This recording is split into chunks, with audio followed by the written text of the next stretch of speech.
Olá, nossos queridos ouvintes e espectadores. Eu sou o Vinícius Ribeiro, jornalista, pai de um menino autista, o Léo, e estou aqui novamente com a Jeane. Jeane, tudo bem? Olá, pessoal, tudo bem? Eu sou a Jeane, Relações Públicas, mãe do Heitor, uma criança também de 8 anos no espectro autista. E hoje, fala um pouquinho da nossa convidada Vinícius, por favor. Então, hoje estamos aqui com a Renata. A Renata, ela é do Instituto Spectra.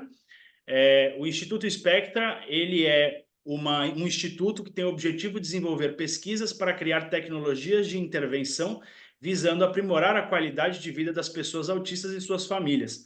Através do Spectra é possível realizar a ampliação da inclusão de pessoas com autismo na sociedade e o atendimento para pessoas de todas as idades com diagnóstico de TEA. Muito legal a gente estar aqui hoje com a Renata. Renata, queria que você fizesse uma saudação inicial para os nossos ouvintes e espectadores, também falasse um pouquinho sobre você. Claro, bom dia, boa tarde, boa noite a todos que estão nos ouvindo.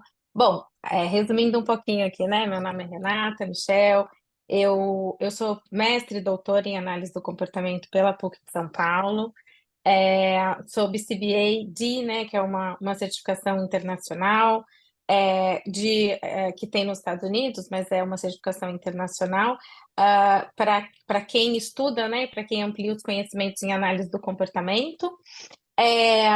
E hoje eu sou presidente do Instituto Spectra, né?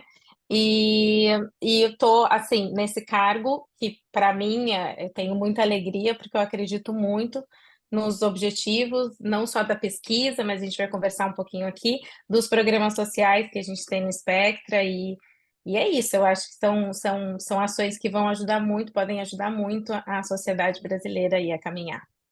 Muito legal. Legal. E a Então, gente... Pode falar, Jeane. até para a gente começar, né, o nosso bate-papo, Renata, explica para a gente como é que funciona esse trabalho do Spectra, o seu trabalho em relação às pesquisas. Como que vocês definem, né? Qual que vai ser o foco de pesquisa? Uhum. Olha, o que a gente faz é o seguinte, vem muito, as pesquisas, elas vêm, às vezes eu brinco que é um pouco na contramão da academia, né? Porque na academia, ou seja, na universidade, a gente vai muito assim, o que eu vou estudar? Aí você escolhe um tema e você vai depois buscar essa aplicabilidade. No Spectra é um pouco o caminho contrário, que eu acho que é muito legal. Então, são dores que os aplicadores, que os profissionais, os pais, as pessoas que estão lá no dia a dia trabalhando com as crianças, elas sentem, nossa, isso aqui falta para mim, né? Então, eu não tenho essa tecnologia, né? Não tenho esse conhecimento. E aí é proposta uma linha de pesquisa no Spectra e a gente entendendo que, de fato, aquela pesquisa é de relevância social, a gente absorve, logicamente, se a gente tiver recursos para isso, mas a gente absorve como uma linha de pesquisa e a gente desenvolve essa pesquisa e aí que foram nascendo. Então, a origem é muito a necessidade de uma tecnologia de ensino para melhorar o serviço mesmo prestado a crianças, adolescentes, enfim, adultos com autismo. E vocês têm uma base de aplicadores que vocês utilizam para trazer esse respaldo para vocês, né? Essas necessidades de demanda, como que é? É assim que funciona? É assim, mas não é do Spectra. Hoje o Spectra tem já tem, né, alguns trabalhos sociais, alguns projetos sociais em andamento, mas a grande base de informações para isso vem da nossa mantenedora. Então, a mantenedora hoje do Spectra é uma clínica privada, né, é o Grupo Conduzir, e que tem um grande volume de clientes. Então, essa base de dados vem daí. É o Conduzir que nos traz isso, como eu disse, seja dos profissionais, seja dos pais, e a gente absorve isso e analisa, claro, se realmente isso faz sentido socialmente falando, ou seja, só dar um exemplo aqui para ficar um pouco mais claro para quem está nos ouvindo. Vamos supor, chegou para a gente, alguns anos atrás, a demanda de que não haveria nenhum instrumento para detectar dor em autismo. Então, quando a gente vai, um instrumento eficaz, é claro, quando a gente vai verificar na literatura, realmente, não tem nada em língua portuguesa que dê a possibilidade de um pai ou de um médico verificar a possibilidade, a existência de dor, né, o comportamento que estaria associado ali a um sinal de dor numa criança, ou adolescente, ou adulto, enfim, com um transtorno do espectro autista. Então, realmente, isso se tornou uma grande pesquisa, porque a gente falou, precisamos sanar essa dificuldade.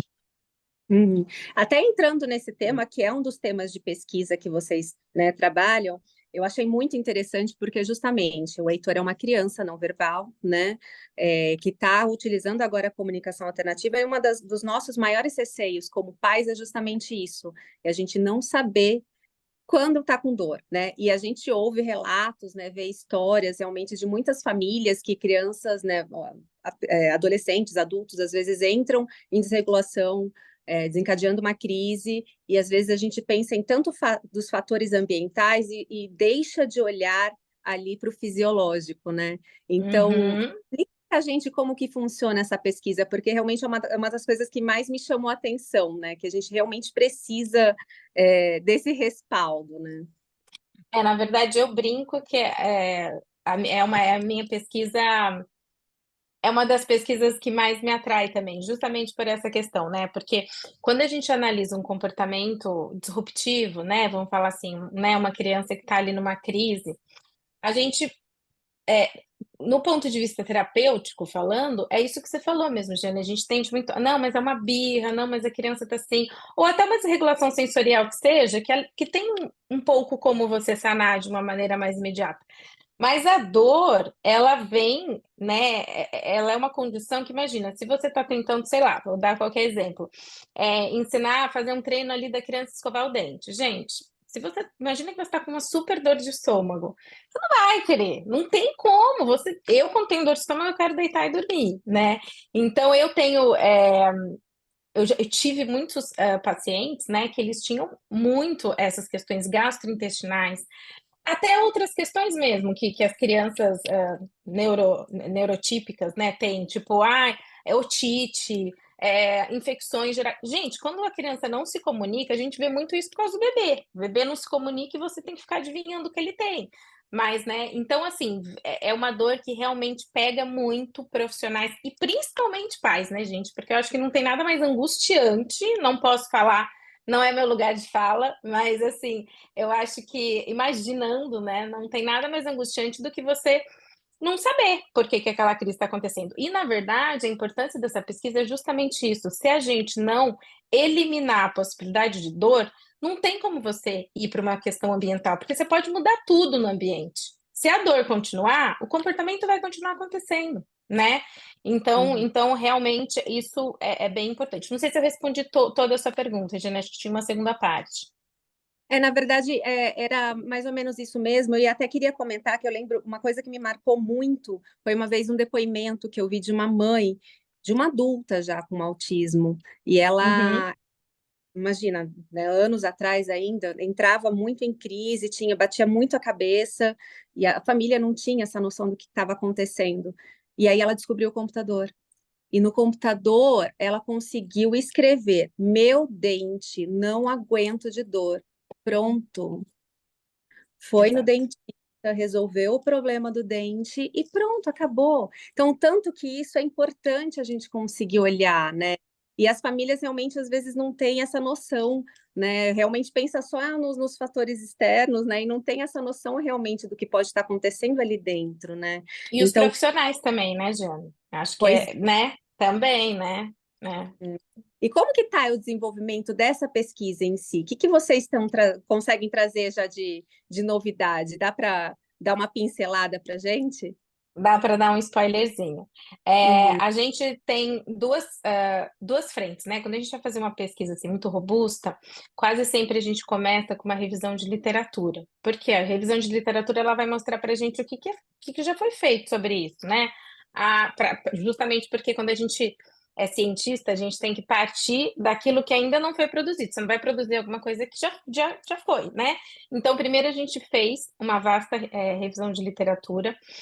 E o artigo já está pronto e já está sendo submetido a alguns journals, né? Algumas revistas nos Estados Unidos, tá? Então, essa primeira parte já está pronta. A segunda parte, que é a parte de pegar o instrumento em si e aplicar, né, nos pacientes, nos clientes, enfim, nas crianças, adolescentes com TEA, essa pesquisa ainda está em curso. Quando a gente terminar essa pesquisa, a projeção é que a gente termine até no máximo final de 2024. Aí a gente vai conseguir ter, então, o que a gente vai conseguir ter como resultado, que no fim é isso que a gente quer, né? Produzir para a sociedade. A gente vai ter uma ferramenta que já existe em língua inglesa, já existe em língua italiana, mas a gente vai ter pela primeira vez em língua portuguesa, né? Uma ferramenta que, quando os pais aplicam, um profissional aplica, ele consegue, com mais precisão, verificar se aquele comportamento realmente está associado à dor. E pode ser usado também, por exemplo, né, que é o que a gente quer mesmo, ensinar os profissionais do SUS que atendem, né, não só do SUS, evidentemente, eu estou pegando aqui do SUS porque é a maioria da população brasileira, né, mas de qualquer profissional, enfim, prover treinamento para que profissionais da saúde consigam aplicar essa ferramenta, que é uma ferramenta simples de ser aplicada, né, para conseguir, quando receber, né, esse cliente no consultório e tal, conseguir verificar se trata-se se esse cliente está com dor, se esse paciente está com dor ou não, né? Que daí já é a primeira resposta que eles precisam. E também aí, num futuro, quem sabe refinar para a gente ir para qual tipo de dor, né? Tá com dor, tá, legal, mas qual tipo, né? Onde é? Aí já estamos falando de outros passos.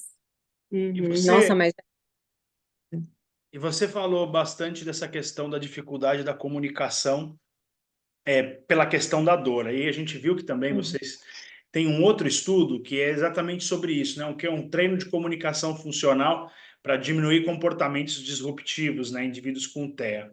E isso também está ligado a praticamente tudo, porque muitas, principalmente na primeira infância, as crianças com TEA têm muita dificuldade de comunicação. Conta um pouquinho mais para a gente sobre esse estudo, sobre essa pesquisa e como isso tem auxiliado, né? Se é que ela já foi finalizada, mas como isso tem auxiliado também no desenvolvimento das crianças. Essa pesquisa, ela é o que em inglês é o FCT, né? O Functional Communication Training, que é o treino de comunicação funcional, traduzindo. Foi o meu tema de mestrado e doutorado, então dessa eu posso falar assim bem em casa, né? Estando em casa. Eu sempre fui apaixonada por comunicação, sempre, porque primeiro eu acho que um pouco influência da minha mãe, porque minha mãe é fono, mas assim, eu acho que na comunicação estão as respostas, né? Para quase todos os nossos problemas, né? Então, falando um pouquinho mais de linguagem comportamental, é através da comunicação que a gente consegue os reforços positivos que a gente chama, né? Que a gente consegue, através do contato com as pessoas e tal, conseguir aquilo que a gente precisa. Então, exemplo básico, eu tô com sede, né? E lembrando, comunicação não necessariamente vocal, verbal, né? Então, às vezes, sei lá, tô num país estrangeiro, não consigo falar água, mas eu aponto, eu mostro, tá tudo bem, isso é comunicação também, né? Então, acho que você até falou, né, Jean, que seu filho usa comunicação. ele usa um tablet para comunicação alternativa. Então, o tablet, ótimo, né? Tudo que a gente puder em termos de tecnologia. Então é isso, porque qual que é o racional, né, das pesquisas de FCT? É você tentar primeiro identificar por que aquele comportamento está ocorrendo. Então, acho que essa é a primeira questão. Porque se uma criança, vou dar um exemplo de criança, se uma criança ela está se comportando, tendo um comportamento disruptivo porque ela quer se esquivar de uma tarefa, por exemplo, vou dar um exemplo da minha pesquisa, né, de mestrado. Ela não queria fazer a tarefa, e aí ela chorava, gritava, alguma coisa nesse sentido, né? Primeiro você precisa fazer uma análise funcional para ter certeza de que é aquilo, porque você não pode falar assim, não, né? Não, mas de repente não era aquilo, ela está fazendo aquilo por atenção, ou ela está fazendo aquilo porque ela está com uma dor, né? Que é o que a gente está falando agora há pouco. Então, primeiro eu preciso ter certeza do porquê que ela está tendo aquele comportamento. A partir do momento que eu detecto, aí eu ensino uma comunicação para ela, para que ela não precise emitir esse comportamento para ter o reforçador do ambiente. Então, vou dar exemplos para ficar mais fácil para todo mundo que está nos ouvindo. Se ela está com sede, então e ela não consegue se comunicar, ela está chorando, então eu preciso, através de uma análise funcional, entender que aquele comportamento disruptivo é porque ela quer se comunicar para aquele fim. se ela, como eu disse, ela não quer fazer uma tarefa, ela tende a emitir esse comportamento cada vez que a mãe pede para ela pôr o sapato. Então, tá bom, eu tenho que entender que aquela demanda para ela é difícil, então ela não quer, tá bom. Segundo momento, eu vou ensinar uma comunicação para que ela não precise emitir, por exemplo, choro, ou gritar, ou seja lá o que for. Então, aí é o treino de comunicação funcional. A gente insere uma comunicação para que ela, aos poucos, vá deixando aquele comportamento de lado que era eficaz para que ela tivesse o que ela quer, né? Falando em uma linguagem mais direta. Então, olha, se você pedir água, você vai ter água, não precisa chorar. Se você me sinalizar que a tarefa é difícil, eu posso te ajudar, ou eu posso te tirar eventualmente, tal. E aí, um terceiro passo, que também faz parte do treino de FCT, é a gente ensinar um pouquinho a tolerância, né? Então, por exemplo, lógico que isso, no caso de uma questão orgânica, uma dor, isso não entra. Mas, por exemplo, no caso de uma esquiva de tarefa, aos poucos eu também tenho que ensinar para ela que eu entendi, você não quer, muito bem, você falou, você não precisou chorar ou gritar, mas agora a gente vai fazer um pouquinho da tarefa junto, porque afinal de contas também ela precisa fazer, né, a tarefa, por exemplo, para ela estar bem adaptada, incluída no contexto escolar e uma série de questões, né? Então, o FCT, ele inclui essas 3 etapas. Primeiro, a gente ter certeza do que é. Segundo, a gente ensinar a comunicação, que para mim é o principal ponto de tudo, assim.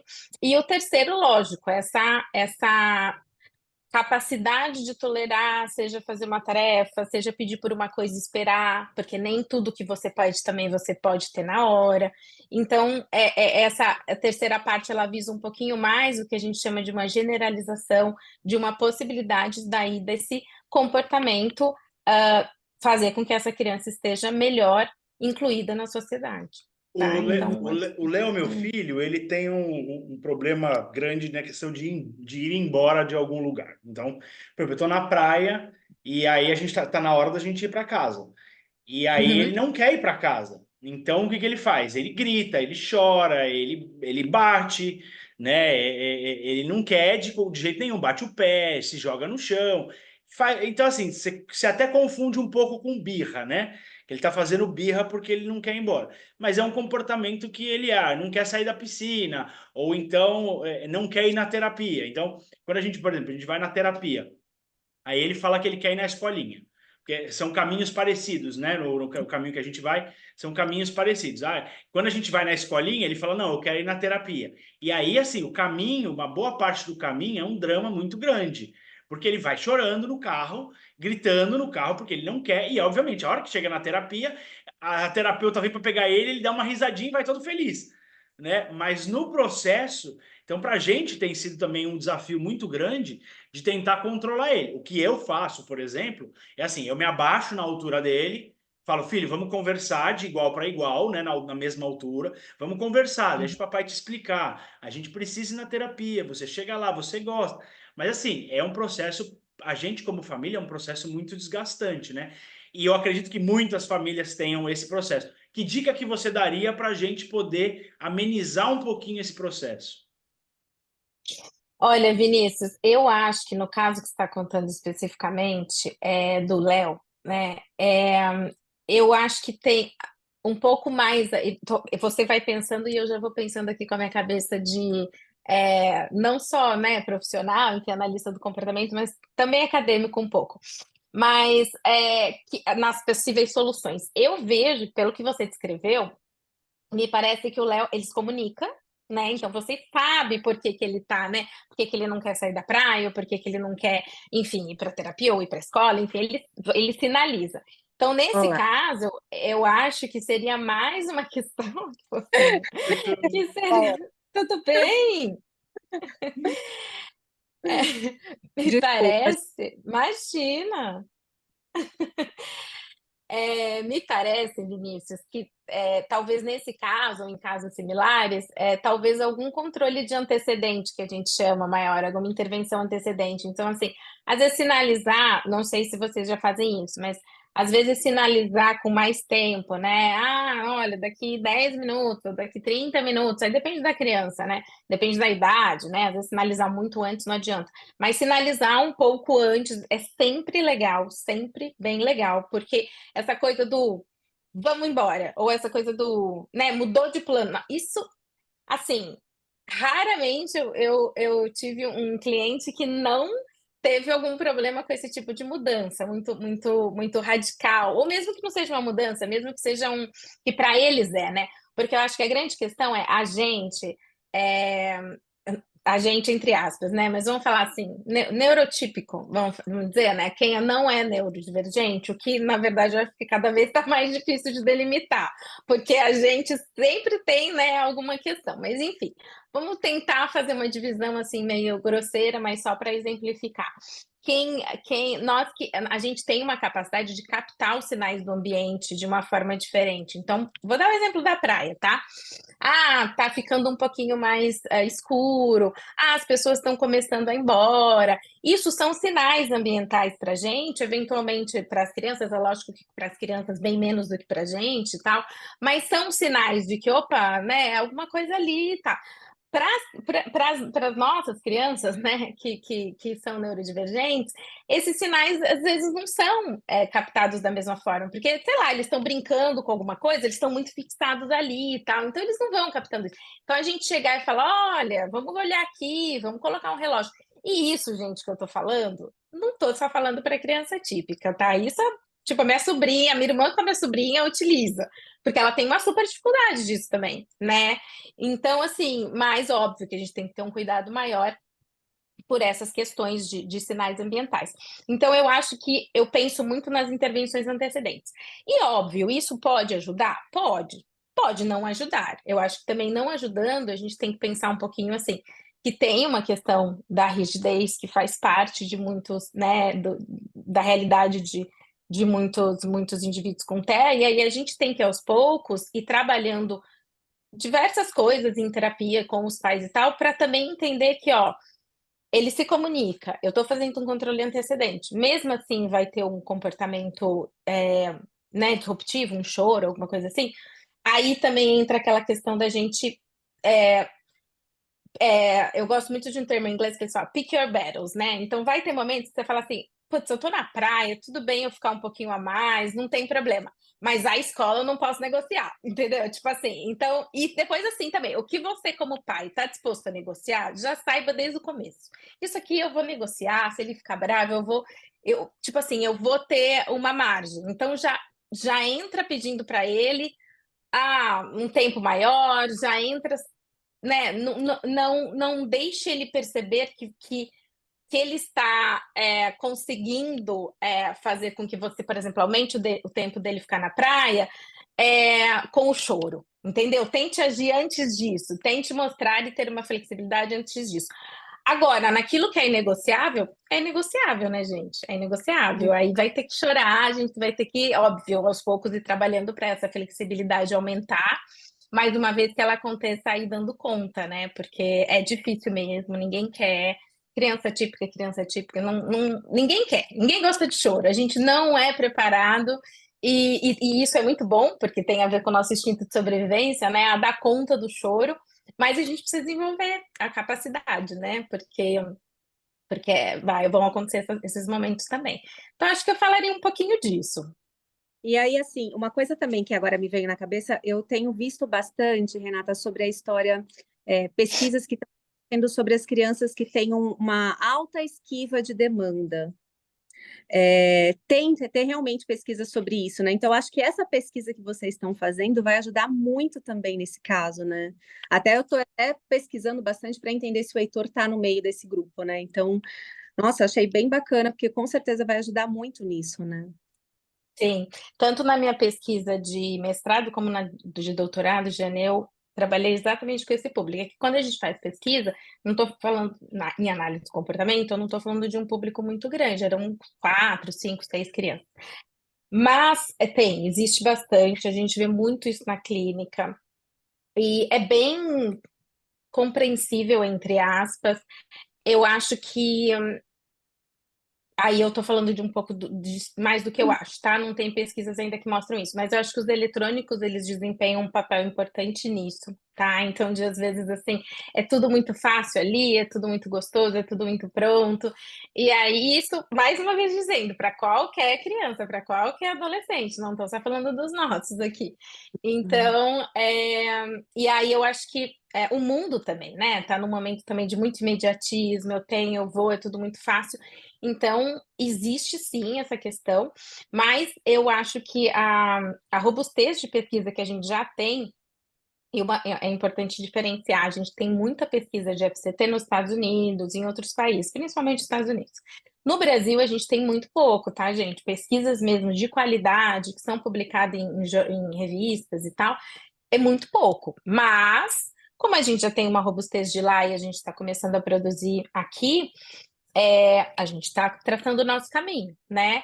Então, e vai ser sempre muito importante. Eu acho que isso que você falou, Jane, muito também nesse terceiro passo, né? Que é o Uhum. passo que foi o passo que eu falei, né? Do terceiro passo do FCT, de você falar, ó, legal, entendi que você não quer, tá tudo certo, mas agora a gente vai ter que fazer. E aí a gente está justamente em uma das pesquisas de FCT do Spectra, a gente está estudando qual seria o melhor esquema. Eu não vou entrar aqui em questões muito técnicas, mas qual seria o melhor esquema para que a criança engaje na atividade e consiga produzir, né, de forma mais eficaz, que no fim é o que a gente quer, que ela esteja na escola, que a professora dê a lição, que ela consiga fazer, e etc, né? Não, legal.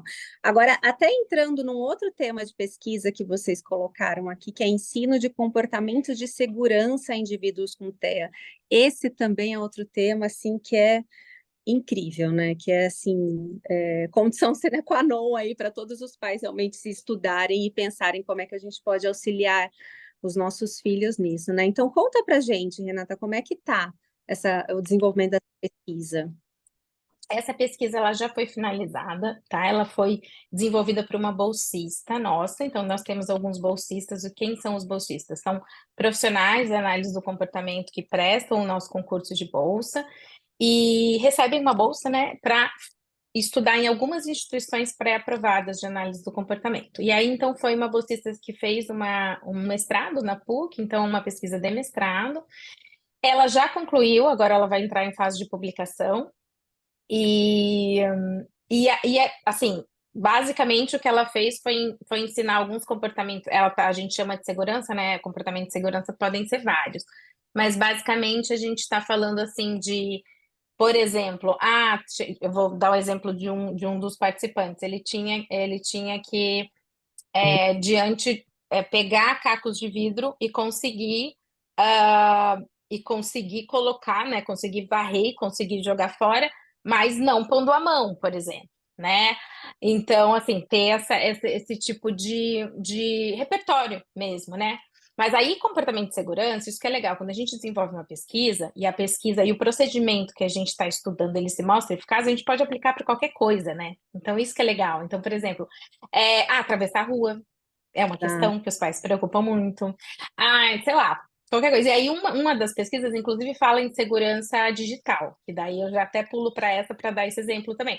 A gente não tem nada produzido, não só no Brasil, tá? Fora do Brasil também foi pesquisado, na revisão de literatura foi buscado. A gente não tem nada, gente, produzido no mundo em relação a comportamento de segurança digital, que daí a gente já está falando mais dos adolescentes, que é aquela questão de você não passar seus dados online, de você não engajar numa conversa, por exemplo, com um adulto, enfim, ou com alguém que não esteja identificado, mas eventualmente seja ali um adulto se passando por uma criança ou por um adolescente. Então, assim, vão ser pesquisas que ainda estão. Uma já vai ser publicada, vai entrar em período de publicação, né, que leva um tempo. A outra ainda está bem incipiente, ainda está no começo, mas são questões também que a gente vê que não só são muito relevantes, mas também a gente se espantou pelo fato de não ter pesquisas, né? Porque essas tecnologias, elas também estão aí, redes sociais e tal, já estão no nosso contexto há um bom tempo. E não tem pesquisas, tá? Pelo menos na nossa área. Então, é isso, eu acho que vai ser bem importante, porque isso endereça muito principal, é assim, eu acho que endereça a todos, claro, mas assim, principalmente quando a gente já espera, já tem uma criança, né, entrando mais numa pré-adolescência ou adolescência, aí a gente já espera que esses comportamentos existam, né? E esses comportamentos muitas vezes não existem ainda no repertório dela, precisam ser ensinados. Então, acho que é bem promissora também, bem importante, né? Essa questão da segurança digital, ela é tão importante para a TEA como para todos, né? E todas as crianças, e teve aquelas histórias de vídeos que apareciam até no YouTube Kids, que incentivavam a práticas, enfim, ruins e, enfim, uma série de coisas que a gente até não pode falar para não cortar nosso vídeo também, porque tem palavras que a gente não pode usar. Mas é muito ruim. Quanto à questão da segurança, você falou até da questão de atravessar a rua. Eu, por exemplo, com o Léo, eu sempre tento fazer ele entender sobre a faixa de pedestre. Então, eu uso uma forma lúdica de mostrar para ele, olha, vamos andar só na faixinha branca? Então, ele só pisa na faixinha branca. Ele pisa na primeira, depois pisa... Então, ele não pode pisar na faixinha preta. Né? Uhum. Aí, quando ele tá com algum bichinho, eu falo, ó, vamos ensinar o jacaré a atravessar a rua? Lembra que tem que atravessar na faixa de pedestre? Vamos lá pro papai? Né? Então, às vezes, assim, depois de um tempo que você começa a fazer isso, ele falava, não pode ir na rua. Ele mesmo falava, não pode correr na rua. Ele mesmo começa a repetir esse comportamento que você vai ensinando. E eu acho que isso para tudo, né? Não só para atravessar a rua, mas como você falou, de limpar alguma coisa perigosa, como um caco de vidro, alguma coisa cortante. Eu acho que é E muito importante isso, né? um outro tema relacionado à segurança que eu imagino que deve estar envolvido nessa pesquisa, mas que é importante também, até em relação a abuso, né? Que a gente Com sabe que certeza. né? Especialmente nas meninas, não é, Renata? Se eu não me engano, falam muito em relação à questão de abuso das meninas, mas porque às vezes eles têm essa dificuldade de ter essa malícia, né? E tem também essa questão sexual mais aflorada também, né? Então, acho que isso é muito importante também de chegar não só nos terapeutas, mas nas famílias também, né? De como realmente trabalhar essa segurança, porque a gente está vendo tanto caso de abuso, né, cada vez mais comum, envolvendo crianças com autismo, e isso dá uma insegurança muito grande, né, em nós como família, porque ao mesmo tempo que a gente quer que os nossos filhos vão para a sociedade, a gente acaba se travando, às vezes, nesses medos, né? Então, Exatamente. envolve isso também, né, essa pesquisa. Vou colocar no mudo só porque o Heitor está aqui, viu, gente? Claro. Sim, é aquilo que eu disse. A gente, quando a gente faz uma pesquisa e a gente consegue um resultado, né, um procedimento que a gente testa tem um resultado positivo, ela pode ser aplicada para qualquer comportamento. Então, sim, Giane, entrar nisso. Então, vou dar alguns exemplos aqui, né? Você falou do abuso, né? Então, abuso, por exemplo, abuso, para começar, né? Abuso é muito amplo, né? Então, às vezes, até para qualquer criança, qualquer adolescente, a gente tem muita dificuldade em explicar, muita dificuldade, tá? Então, pensa qualquer pai, qualquer mãe, qualquer professora de escola, é muito difícil, né? Por que muito difícil? Porque às vezes a gente vai dar exemplos, mas não é só aquilo, né? Quando a gente fala abuso também, a gente remete muito automaticamente, às vezes, o abuso de cunho sexual. Mas não, a gente tem abusos de diversos tipos, né?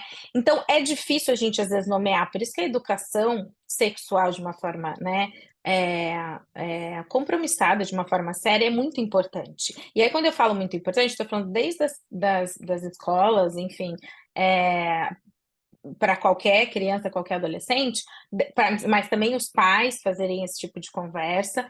E para as nossas crianças, então nem se fale, porque lembrando daquele conceito que a gente estava falando no começo, a dificuldade de captar sinais do ambiente. Então, você colocou em outras palavras, né, Jane? Você falou, às vezes tem uma inocência, né, uma falta de malícia, mas no fim é um pouco isso, né, um pouco de a pessoa está me perguntando isso, mas qual a intenção que ela está perguntando? Né? Eles às vezes tendem a ser muito literais, então, né, não tem essa questão de, nossa, mas acho que tem um outro contexto. Isso eu já estou até falando de adolescentes e adultos, tá? A gente, muitas vezes na clínica, tem que fazer um trabalho, uma intervenção, né, uma terapia, no sentido de ensinar mesmo, né? Colocar vídeo, a videomodelagem é muito legal, porque você coloca exemplos de vídeos e você mostra, e aí você pergunta o que você achou desse vídeo? Então, é um vídeo de alguém fazendo né, uma colocação maliciosa, uma colocação assim com duplo sentido, que são questões que eles têm muita dificuldade, né? Então eu acho que, né, a gente conseguindo desenvolver uma tecnologia através dessas pesquisas que mostre que é eficiente, né? Então, por exemplo, nesse caso da pesquisa que eu falei que vai ser publicada, a pesquisadora propôs um treino de BST, né, que é Behavior Skills Training, enfim, é um procedimento lá, para você conseguir mostrar que antes e depois a criança ou o adolescente conseguiu aprender aquilo que você ensinou. Então, a partir do momento que foi detectado, que está provado que é eficaz, a gente pode utilizar essa tecnologia para qualquer coisa. Então, para, sei lá, fazer um treino para mostrar sinais de eventuais possibilidades de abuso na internet, ou comportamentos mesmo fora da internet, né? Então, qualquer coisa a gente pode colocar nesse formato e desenvolver, então, e ensinar. Então, eu acho que é isso. A relevância ela está aí e realmente é uma preocupação muito grande. Eu até já faço uma ponte aqui, entro na pesquisa de violência, que também eu gosto muito, porque quando a gente fala violência, a gente acha assim, violência, bateu. Não, gente, violência é muito mais que isso, né? Violência é a criança chorar e você, sei lá, a depender da situação, né? Eu bato muito nessa tecla. Essa questão de não. É óbvio que aqui eu estou falando de forma genérica, existem situações e situações, mas às vezes você negligenciar uma criança que está chorando é uma violência, né? Ah, mas eu estou fazendo um procedimento. Mas você tem certeza que ela não está chorando porque ela está com dor, né? Mas você tem certeza que ela não está chorando porque ela precisa de alguma coisa? É lógico, gente, que pensar é muito difícil, tá? Na hora, assim, é muito difícil. Mas eu acho que a gente tem que ter uma cabeça aberta para se colocar nessa posição de que eu, às vezes, tenho muita certeza do que eu estou fazendo, é que eu estou falando mais na posição de profissional até do que de pai, porque eu acho que os pais até tendem a ter menos certeza, né? A serem mais abertos. Mas o profissional, às vezes, de uma maneira um pouco engessada, não, tenho certeza do que eu estou fazendo. Mas, às vezes, pode ser que você esteja, sim, cometendo uma violência no sentido de negligência, né? Porque tudo a gente tem que se questionar, gente. Em relação a autismo, eu tô nessa área tranquilamente há, nossa senhora, já nem sei mais, 14 anos, né? 14 anos com famílias, 14 anos, né? Metade disso pesquisando.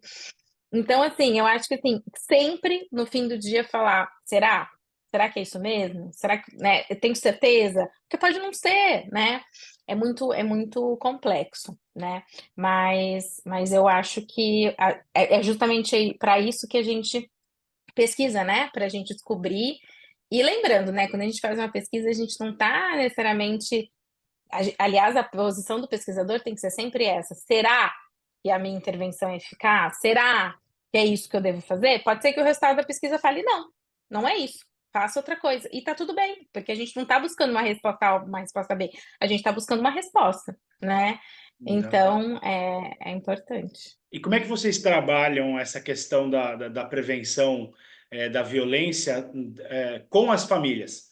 Né? Não só, claro, obviamente, você falou da questão do vídeo, né? A videomodelagem e tal, com as crianças ou com adolescentes, autistas, mas como é que vocês trabalham, e se a pesquisa revelou alguma coisa nesse sentido, com as famílias, para conseguir instruir melhor as famílias, que às vezes também não sabem, porque se os profissionais já têm dificuldade, que lidam com isso todo dia, com diversas crianças, diversos adolescentes, diversas cores dentro do espectro, as famílias que só têm aquele, muitas vezes têm muito mais dúvidas, né? Como é que vocês trabalham Uhum. isso com as famílias? A pesquisa, né, de prevenção à violência, Vinícius, ela é uma das mais novas, acho que é a mais nova que a gente tem. Então, ela ainda está bem no início, tá? A gente ainda não fez aplicação, nada, mas eu vou explicar como ela está até agora. A gente tem a principal pesquisadora dela, a principal pesquisadora, né, dessa pesquisa, ela é da área do direito, então ela traz para a gente esse viés do que a lei fala, né, essa questão do que o ECA, né, o Estatuto da Criança e do Adolescente, todas as leis protetivas da criança, tá, da criança e do adolescente no nosso país. E a outra pesquisadora que está envolvida, ela vem da análise do comportamento, então é justamente para a gente prover essa interface. O objetivo é a gente trazer para o Brasil Ou, na verdade, um instrumento que a gente tem analisado, ele já existe no Brasil, já está até validado, e na USP de Ribeirão. E a ideia é que a gente pegue esse instrumento, que ele é eficaz, já está detectado que ele é eficaz, tá? É um dos instrumentos mais indicados para fazer esse rastreio de violência no mundo, tá? Essas pesquisadoras, inclusive, trouxeram dos Estados Unidos. E a ideia é a gente pegar esse instrumento, que nada mais é do que envolve um treino parental, envolve uma série de passos aí, para que a gente consiga ensinar o que é rastrear-se a violência, ensinar o que seria um substitutivo de um comportamento de violência. Então, vou dar um exemplo só para ficar mais claro.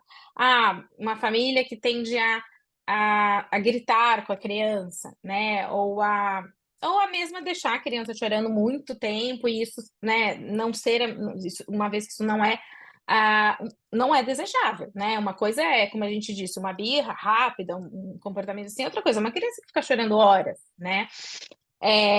Então, a partir do momento que a gente detecta, a gente também dá para esses pais uma possibilidade de como se comportar, como substituir o comportamento dele também, né? Então, ó, pai, nesse caso, a gente vai fazer isso e tal. Esse instrumento, mais uma vez, não é para crianças autistas, não é para crianças, né, com qualquer tipo de enfim, atipicidade, vamos colocar assim, né? Porque às vezes, tem até instrumentos nesse sentido no exterior que são aplicados para crianças com DI, mas não é o caso desse, tá? Esse é para qualquer família, qualquer criança. A nossa ideia é pegar esse instrumento e colocar na realidade de famílias com crianças, adolescentes com TEA, tá? Então é a gente fazer uma adaptação. E aí, mas como eu disse, a pesquisa ainda está no início, então a gente ainda está estudando esse instrumento, vendo como a gente vai fazer o treinamento. Uma vez que ela se desenvolva, a ideia é que a gente consiga prover para a população em geral, então pacientes do SUS, escolas, enfim, qualquer instituição que queira, ou qualquer instituição de paz, até ONGs, esse treinamento, para que a gente consiga disseminar esse conhecimento, tá? Então essa é a ideia, mas quando a gente começa uma pesquisa também muitas coisas podem acontecer, né? Então, mas a ideia é essa, é a gente ajudar realmente nessa prevenção, que não é uma ajuda só formal, né, gente? Não adianta você dar um curso só falando do que é violência, do que a lei fala e tal. Se você não atuar ensinando de fato esse pai e essa mãe, não adianta, né? Porque no fim do dia a gente está falando da mesma coisa que a gente estava falando lá do autista, quando eu falei do FCT, né? Se ele grita para conseguir o que ele quer, é porque é a maneira que ele tem mais eficiente. Se esse pai também grita com a criança para ela parar de chorar, é porque é o que ele tem, é o que ele aprendeu a fazer. Vamos ensinar então uma coisa diferente para ver se essa família consegue ter uma qualidade de vida melhor e se essa criança também cresce de uma maneira mais saudável, né? Giane?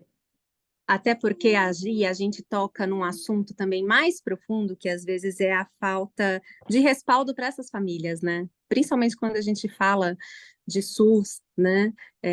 Às vezes essa família não tem apoio, né? Então ela realmente às vezes não tem instrução de como lidar com essas situações, né?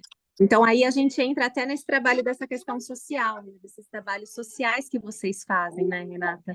Que é uma outra pergunta que eu queria fazer, né? Como é que funciona esse trabalho social de vocês? É bem legal isso que você falou, Jenny, porque é a diferença entre a teoria e a prática, né? A teoria ela é super importante, a pesquisa ela é super importante, né? Óbvio, a pesquisa, a gente não vai tomar um remédio se não tiver uma pesquisa que fale que ele é seguro, tá tudo certo, né? Cada coisa no seu lugar. Mas ao mesmo tempo, se a gente não tiver uma aplicabilidade, fica muito conhecimento pelo conhecimento, né? Então, assim, os nossos projetos sociais, eles são justamente para puxar dessas pesquisas o que tem de resultado e levar para a sociedade. Então, vou dar exemplos. A gente tem alguns projetos sociais. Então, por exemplo, o ABA, vou contar um pouquinho para vocês. A gente tem um que chama ABA para Todos, tá? Que é o projeto carro-chefe, vamos chamar assim, porque ele já existe em Campinas e agora a gente vai abrir uma clínica em São Paulo, que é basicamente para atender famílias que não têm plano de saúde, que realmente teriam que buscar, né, um acesso ao SUS ali. A gente sabe que não existe um tratamento no SUS, né, de uma maneira genérica falando. E aí, então, para essas famílias conseguirem ter um apoio. Então, uma clínica que vai funcionar em São Paulo num sistema de escola, entre aspas, né? Escola, quando eu digo assim, a criança entra, ela tem a terapia individual, ela tem a hora da terapia em grupo, né? De uma simulação de sala de aula, para que ela aprenda mesmo a como se comportar na escola, que é uma das grandes questões, né, gente? Porque e das dores dos pais também, né? Eu levo minha criança para a escola, mas eu sei que ela fica lá sem fazer nada, sem estar de fato incluída e tal. Então, a gente tem o ABA para Todos, que já existe em Campinas e que vai iniciar em São Paulo com essa proposta. Tá? A gente tem o ABA Sem Fronteiras, que basicamente é levar o conhecimento, né, da ciência ABA para locais do Brasil que tem uma menor acessibilidade, tá? Então, por exemplo, em março a gente está indo para o interior do Rio Grande do Norte, na cidade de Caicó, para fazer um trabalho com toda a comunidade, visando muito a rede, né, de pessoas, a rede de proteção dos indivíduos que são assistidos pelo SUS, médicos, professores, enfim, todo mundo, terapeutas, né? Para que a gente consiga prover o máximo de conhecimento para plantar sementes aí para que esses profissionais consigam assistir melhor, né, as crianças e para que, né, a sociedade de uma maneira geral entenda que a gente precisa se unir para melhorar os serviços, para ampliar os serviços, para assistir, né, as nossas crianças, os nossos adolescentes.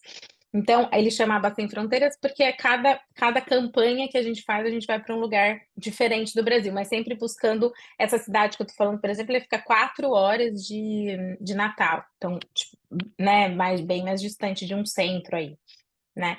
Então, aí a gente tem também o Braços Dados, né, que é justamente essa ideia de pegar esse conhecimento da pesquisa de dor e levar para o SUS também, que esse eu já falei um pouquinho para vocês, que é daí, legal, a pesquisa está pronta, então agora vamos treinar os profissionais do SUS, dos médicos do SUS, a como a terem a ferramenta, saberem usar para quando chegar um autista ali para ser atendido. Vamos treinar uma fono do SUS, né, dos CAPs, enfim. Esse é o objetivo dessa. E por fim, o cuidando de quem cuida, que daí eu entro nessa sua colocação, né? Que é assistir, cuidar de quem cuida. Então, quer dizer, assistir a rede daquele indivíduo, principalmente a começar por mãe e pai. Porque se essa mãe e pai estiverem exaustos, e até aí toda mãe e pai vão estar, mas assim, se eles estiverem muito cansados e sem nenhuma possibilidade de apoio, de comportamento, né? Não saber mesmo uma outra opção. Nossa, o que eu faço em relação a isso, o que eu faço em relação àquilo, né? Falando de uma maneira muito genérica, eu acho que vocês, por exemplo, como pais, né? Às vezes a gente tem mesmo, por uma questão socioeconômica, a condição de acessar não só a terapia, mas a gente vai lá no Google, né? Enfim, a gente se vira e a gente vai atrás e a gente consegue. Mas a gente sabe que tem uma população que está excluída de tudo, né, gente? Inclusive disso, né? Inclusive dessa possibilidade de, nossa, terapia, então nem se fala, mas assim, Principalmente uma disso, eu aula, né? diria. Principalmente disso. Exato! Principalmente disso, mas até de outras questões, né? Então, assim, óbvio que a gente não pode aqui generalizar nada. Eu já tive casos de famílias, nossa, com uma situação econômica extremamente difícil, que, nossa, buscaram tudo muito mais do que outras que tinham muito mais condições. Óbvio que nada aqui é generalizando, mas de uma maneira geral, a gente sabe que é muito mais difícil, até porque essas pessoas precisam trabalhar, assim, de uma maneira, não que a gente não trabalhe, mas assim, as pessoas precisam trabalhar, não tem tempo para absolutamente nada, às vezes essa rede de apoio de vó, de vô, não existe, então, assim, é uma realidade complexa. Então, esse projeto, ele busca mesmo assim, então, o que mais te aperta, pai? O que mais te dói? Olha, ele não se vestir sozinho. Então, tá bom. Então, a gente vai ensinar você como ensinar ele a se vestir sozinho. É isso que pega? É isso que pega. Então, vamos lá na dor. Né? Porque se a gente fica... Não adianta você falar, não, eu vou ensinar ele a reconhecer letras. Será que essa é a maior dor agora? Tá tudo bem ensinar a reconhecer as letras, mas assim, será que é isso que está fazendo com que, né, exista a dor ali na família? Não, não é. Então vamos direto na dor, né? Acho que é um pouco sobre isso. A gente tem essa questão que você falou, né? A gente já tem a dificuldade das famílias mais carentes de conseguir o diagnóstico primeiro, né? Quanto mais uma terapia, quanto mais a gente vê, né? Vários casos, a Jeane eu acho que já deve ter visto bastante também, de pessoas com crianças de 6, 7 anos que ainda nem tem o diagnóstico, está começando a fazer uma terapia. Imagina essa janela que essa criança já perdeu, né? E esse projeto de cuidar de quem cuida é muito legal. A gente tem falado bastante nos outros episódios sobre esse cuidado com a família, porque realmente a família, muitas vezes, e esse é um dos objetivos do nosso projeto aqui, a família não tem as informações necessárias, né? De como fazer, de como. Então, a Jane tem muito mais experiência do que eu, porque o Tutu já é bem mais velho e tal, e ela pegou numa fase que ainda era muito mais complicada do que a minha, porque o Léo é mais novinho, mas Uhum. não se tem muita informação concentrada em algum lugar, as famílias ainda não sabem direito como agir, o entorno dessa família, a rede de apoio ou de amigos dessa família também não sabe como lidar, não sabe se tem pena ou se dá o braço para ajudar, sabe? É muito complicado, né? E a gente viveu bastante isso, eu ainda vivo um pouco, a Jane também, né? Essa questão desse entorno da criança. Então, muitos amigos falam: Nossa, muito legal o seu projeto, estou assistindo, agora estou entendendo um pouco mais do que você passa, né? E é exatamente isso, né? Então, acho que essa rede que vocês estão criando é muito importante. Parabéns aí por tudo isso, porque realmente eu acho que vai fazer a diferença esse projeto. Sim, eu acho que, bom, para mim, assim, eu sou suspeita em dizer porque eu amo filantropia, vamos dizer assim, eu amo, sempre fui de alguma maneira ligada a isso e eu acredito mesmo de coração. Eu acho que eu não vou mudar o mundo, mas eu posso, né? A gente consegue mudar bastante coisa se a gente quiser, né? Então, assim, e eu acho que e você vê, né? Um pouco falando sobre o que você disse, Vinícius, é difícil em vários aspectos. Às vezes a gente conseguir através de um projeto, de uma campanha, enfim, alcançar os mais vulneráveis, alcançar que eu estou querendo dizer assim, eles virem no dia que a gente está promovendo. Isso já é difícil, porque a gente já teve experiência de fazer campanhas no passado, é, e aí acabar, a gente sempre teve uma lista enorme de pessoas inscritas e tal, só que quem que acabava vindo? Uma pessoa que até tem plano de saúde, uma pessoa que até precisa de ajuda, precisa, a gente não vai se negar a ajudar, mas a gente fica, gente, é aquela pessoa mais vulnerável que eu queria, entendeu? Então, às vezes, nem chegar a informação nela chega, olha que coisa maluca, né? Então, a gente até tem que fazer todo um estudo para que essa informação chegue. Lógico, essa iniciativa de vocês aqui, excelente, acho que só tem que crescer muito, porque é a democratização da informação, né? Eu acho que o que traz um pouco mais essa possibilidade de chegar nessa população é isso. E é isso, a gente ir vendo formas de cada vez conseguir mais isso, porque eu até brinco, eu adoro ajudar qualquer pai, para mim, assim, brilha os olhos, sempre eu acho que a minha grande conquista profissional, acima de tudo, sempre foi assim, aqueles pais que eu lembro até hoje que saíram do consultório chorando, que falaram, meu Deus do céu, agora eu entendi que minha vida não acabou, como às vezes o médico deu a entender, né? Ou como, nossa, né? Então isso eu acho que não tem preço. E a gente conseguir isso com uma família vulnerável, que não tem perspectiva nenhuma, nossa, isso é extremamente gratificante, né? Não, sensacional. Esse trabalho de vocês aí, eu acho que realmente é o que mais me toca, né? Pensando nesse público gigantesco que a gente tem realmente que não tem acesso, né, a informação nenhuma, não tem acesso a um tratamento de qualidade. A gente vê, eu vejo aqui eu moro em São José do Rio Preto, né? O tanto aqui que a gente está discutindo com as famílias, a gente tem vários grupos, né, de famílias com TEA aqui, o tanto que está demorando para eles conseguirem realmente um atendimento pelo SUS. E às vezes, quando chega nesse atendimento pelo SUS, a gente não consegue ter continuidade, porque daí rotatividade de profissional que é muito grande, então a criança já está vinculada, de repente troca, aí você tem que começar todo um processo de novo, e aí às vezes eles fazem treinamentos de meia hora, e a criança quando começa a pegar no ritmo, a terapia acaba, às vezes eles fazem com outras crianças, e aí também não consegue desenvolver o que cada uma precisa, até pela quantidade de estímulo, enfim, o tanto que é importante realmente a gente evoluir, né, no serviço público, para que um dia, quem sabe, a gente não precisa nem de atendimento, mas de plano de saúde, que todo mundo tenha acesso, né, a um Um tratamento de qualidade, sonho, né? Que sonho! né?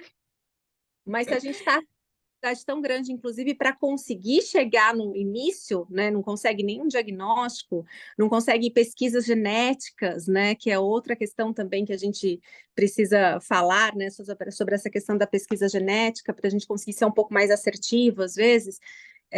Como a gente precisa de desenvolvimento nessa área. Então, realmente, essa pesquisa de vocês aí me toca, né? Eu acho sensacional e parabenizo mesmo de todo o coração, que evolua bastante mesmo, né? E aí, o que a gente puder ajudar, Obrigada. estamos aí, né? O que Ó, puder ajudar. nossa, olha, só essa validação aqui já é um super ajuda, porque é óbvio que quando a gente também vai, né, verificar ali se existe uma validação social mesmo para aquela pesquisa, a gente vai no banco, tudo aquilo, esse raciocínio que eu já fiz com vocês.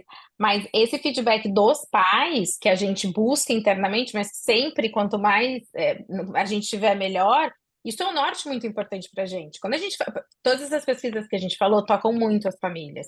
Mas óbvio, essa de dor, por exemplo, tem pai que já chorou na minha frente. Nossa, a hora que eu tiver isso, né? Nossa, meu Deus.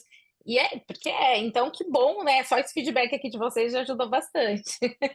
Legal. Legal. E E você tem quer uma finalizar outra. com mais alguma? É isso aí, ia perguntar para Então, você. pesquisa que vocês colocaram aqui para a gente, que eu acho que é legal a gente usar para finalizar, que é a transição para a vida adulta, né, de indivíduos com TEA. E é uma coisa que eu trago para o Vinícius, desde que ele me trouxe esse projeto, né, a ideia desse projeto, muito se fala da primeira infância, né, de intervenção precoce, né, e pouco se fala desses indivíduos que estão crescendo, né, quem é que vai dar esse suporte para eles lá na frente? Eu falo que é uma das maiores dores também como família, é pensar nesse futuro, se um dia a gente faltar, né? Quem é que vai dar esse apoio? Quem é que vai cuidar dos nossos filhos, né? Então, acho que essa transição para a vida adulta dos indivíduos deve envolver tudo isso também, né? Então, conta para a gente um pouquinho como é que está essa pesquisa. Vamos lá. Primeiro, assim, isso que você falou, Jane, eu acho que, né, enfim, responde muito ao motivo, né, dessa pesquisa existir, a importância dessa pesquisa, porque, assim, de todas as dores, o que eu mais escutei com lágrimas nos olhos dos pais foi exatamente isso que você acabou de falar. Eu quero ter certeza do que vai acontecer com ele quando eu não estiver aqui, né? Porque, o filho vai ser médico, ou ele vai ser, sei lá, influencer. Tá, ele vai estar aí, ele vai sobreviver, ele vai viver de alguma forma. A questão, né? Aí a questão não é sobre isso. A questão é, né? Ele vai ser independente, ele vai ser feliz, ele vai conseguir, né? Tem até aquela série tão legal na Netflix lá do Amor no Espectro, né? Ele vai conseguir namorar, ele vai conseguir. Eu acho que é Vai conseguir isso, né? trabalhar, Porque né? vai conseguir trabalhar, exato. Então, assim, no fim é isso que a gente quer, né? Tudo que a gente ensina para criança, para adolescente, que seja, a gente está pensando assim lá na frente, ou deveria estar, né? Pensando lá na frente. Então, assim, mas a transição para a vida adulta, especificamente, mais uma vez também, a gente não tem. Olha, no Brasil a gente não tem nada, tá? Eu acho que é uma das primeiras pesquisas mesmo que tá tentando, talvez a gente tenha, obviamente, nas universidades, pesquisas ainda não publicadas, mas assim, publicadas em boas revistas, a gente não tem. Nos Estados Unidos, a gente tem alguma coisa, mas também é pouco, gente, perto do que deveria se ter, né? Então, é uma área extremamente sensível, porque é isso, é uma área onde o que aconteceu, tá posto, né? Você não vai, né? Você não tá mais atuando com uma criança pequenininha que tem ali toda uma possibilidade, né? Você já está atuando com o indivíduo que está na vida adulta, que está fazendo a transição. Então tem uma série, né, de comportamentos que essa pesquisa que também ainda está no início, tá? Visa, né? Primeiro, como eu sempre disse, uma revisão de literatura onde a gente já tem esses resultados que eu estou contando para vocês. Pouca coisa produzida. E agora, o que a gente vai fazer é produzir, né, algum tipo de intervenção que ainda está sendo estudada para conseguir ensinar a essa transição ocorrer de uma maneira mais saudável, né? E essa transição ocorrer de fato para que de uma maneira eficaz para a sociedade, né? Então, por exemplo, capacitar cursos técnicos, né, para que eles consigam absorver esses indivíduos enfim, e para que o estudo seja eficaz para eles. Prover, por exemplo, uma intervenção que ensine empresas a como receber esses indivíduos, porque não adianta, né, gente, a gente tem a questão da cota de empresa, não sei o quê, tem a questão da vaga, né, inclusive lá que para a lei, né, a gente não usa mais essa palavra, mas em termos de lei eles ainda são enquadrados como deficientes. Legal, contratou, mas e aí? Não é só sobre isso, né? Eles têm que ter uma equipe que entenda as limitações, eles têm que ter um ambiente minimamente capacitado para receber, né? Então, assim, não adianta só essas políticas acontecerem se a empresa não estiver preparada. Então, esse é um outro ponto que a gente endereça também. Além também, né, no campo terapêutico também, porque aí eu entro no que a Jane falou. Os profissionais no Brasil, eles estão muito pouco capacitados para lidar com esse público. O foco é sempre o quê? A criança pequena, tal, né? Adolescente no máximo, tá? Clínicas que são credenciadas de planos, a gente muito comumente escuta que é até 7 anos que eles pegam. Então, muito, né? Muito pequeno. E depois, né? Então, essa pesquisa ela visa endereçar isso. Quais são os gaps, né? Primeiro, identificar quais são os gaps. O gap é no mercado de trabalho, a gente já sabe que é. Mas o gap é também nas habilidades sexuais, né? Isso quando eu falo sexuais em sentido genérico, não só se relacionar, mas enfim, tudo que abrange. Então, eu acredito que vai sair muita coisa daí. Ainda está no começo, mas é justamente esse o objetivo. Uma das coisas que a gente já conversou bastante, e eu até tenho uma amiga que mora fora do país que ela é especializada em inclusão, né? Com autistas, tanto na questão educacional como em vários pontos. Essa questão do mercado de trabalho, como você falou da questão das empresas. Você contratar um autista só pela vaga, só para, vamos dizer, preencher a vaga, é a mesma coisa que você contratar um cadeirante e não dar o acesso para ele à empresa, não dar uma rampa ou um elevador, né? Ou um espaço onde ele possa sentar no computador dele e encaixar a cadeira, um espaço confortável. E isso engloba o treinamento da equipe toda para recepcionar aquele profissional. A gente aqui, eu tenho a empresa que eu trabalho, que é o Jornalistas e Companhia, que foi até onde a gente conheceu o Spectra e o Conduzir, né? Que a gente recebeu um release e aí o pessoal da redação me encaminhou, e eu entrei em contato, acho que com a Vanessa, se eu não me engano. A gente lida muito com o dia a dia das redações, né? Dos jornalistas e tal, e a gente tem um projeto que chama Diversifica, que ele busca ter mais representatividade dentro das redações, né? Representatividade racial, neurodivergência e tudo, porque a gente sempre falou disso, né? Quando vai se escrever uma matéria, por exemplo, sobre uma abordagem policial a um jovem da periferia negro, se for uma pessoa branca escrevendo, ela vai escrever muito diferente. Se for um rapaz da periferia negro ou se for um estudante de uma universidade branco, com uma pequena quantidade de droga, por exemplo, ela vai escrever de uma forma muito diferente. Então, essa representatividade é muito importante. E isso eu acho que nas empresas também, não só no jornalismo, para retratar a realidade, mas nas empresas também é muito importante de você ter o treinamento da equipe para recepcionar. Então, a gente fez também uma das entrevistas que a gente fez nesse projeto foi com um jornalista que é TDAH, né? Então, ele se descobriu TDAH com 30 anos de idade, né, com diagnóstico e tal, e assim, ele começou a se entender dali para trás e olhar e falar assim, nossa, é por causa disso que eu tinha essas atitudes, por causa disso que eu tinha esses problemas na escola, e não sei o que lá. E aí o ambiente de trabalho dele começou a se moldar para entender como lidar com ele, né? Como lidar com as dificuldades dele, com as limitações que ele teria por causa do TDAH. Isso é importante nas empresas, né? De você ter uma consultoria para as empresas, para treinamento da equipe, treinamento dos gestores, e não para só contratar, porque se você vai contratar, em 3 meses essa pessoa ou vai estar fora dali, porque ela vai ser demitida, ela não vai se encaixar, ou ela vai se demitir porque ela não vê sentido no que ela está fazendo ali. Né? Ela não se sente parte integrante daquele projeto. E eu acho que isso é tanto nas empresas como nas escolas, nas universidades. né? Você tem que... A inclusão, ela não é simplesmente colocar a pessoa ali dentro, mas sim você... com que ela se sinta parte daquilo, né? Com que o autista, o TDAH, ou enfim, quem quer que seja, o deficiente físico, o deficiente visual, né?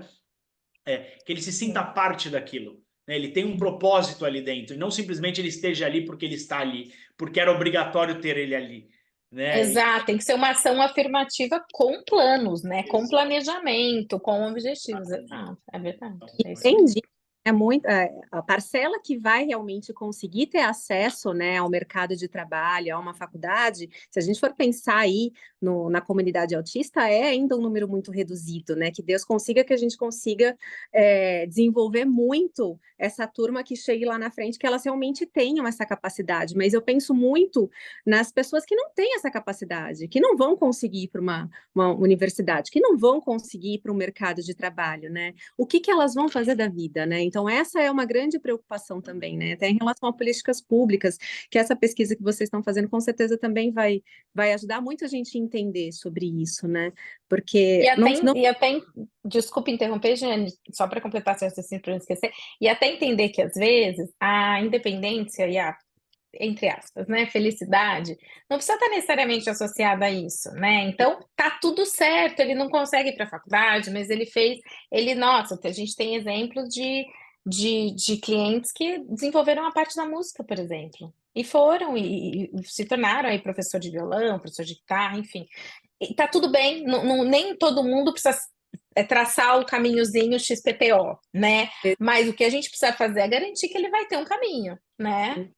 Eu acho que é o que eu falo, a nossa expectativa como pais de crianças neurodivergentes é muito diferente, né, do que realmente de uma criança neurotípica. Eu tenho 2 filhos, né, então eu sei realmente a diferença ali do que a gente espera para o desenvolvimento de um e para o outro, mas no fundo, independente de qualquer um, que a gente quer que eles sejam felizes, né?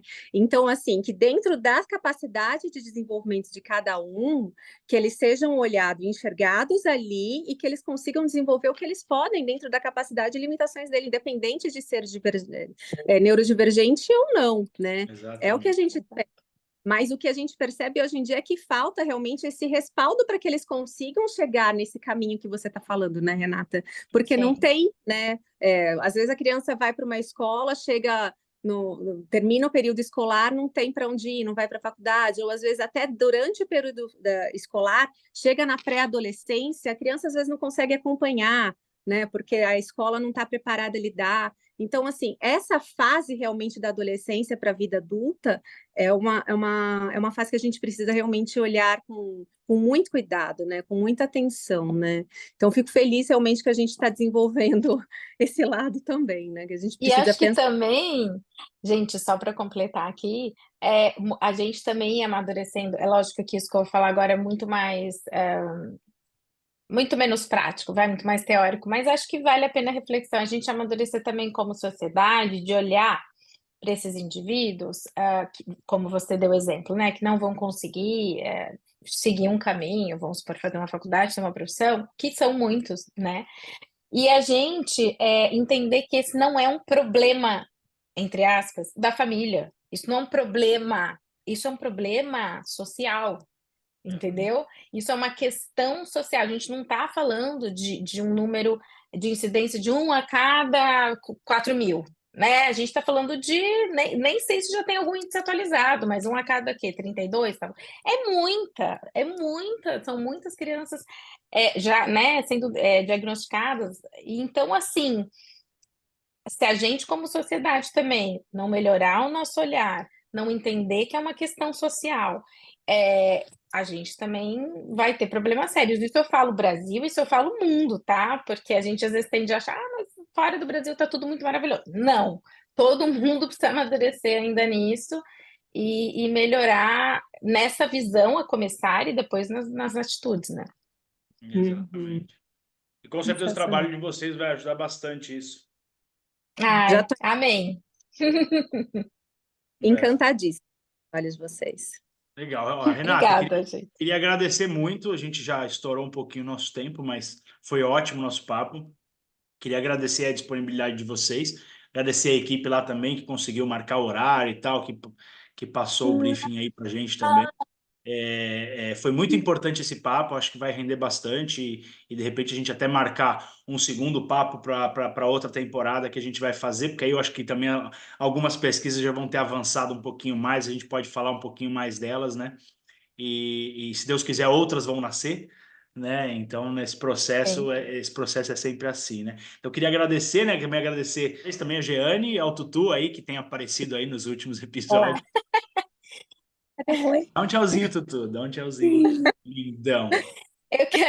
Eu queria agradecer muito também, gente, a oportunidade. Foi um papo muito gostoso. Obrigada. E estou à disposição para quando vocês quiserem aí eu voltar. Legal. Obrigada, gente. Foi muito bom mesmo. Até a próxima. Até a próxima. Até. Obrigado. Obrigada. Obrigada.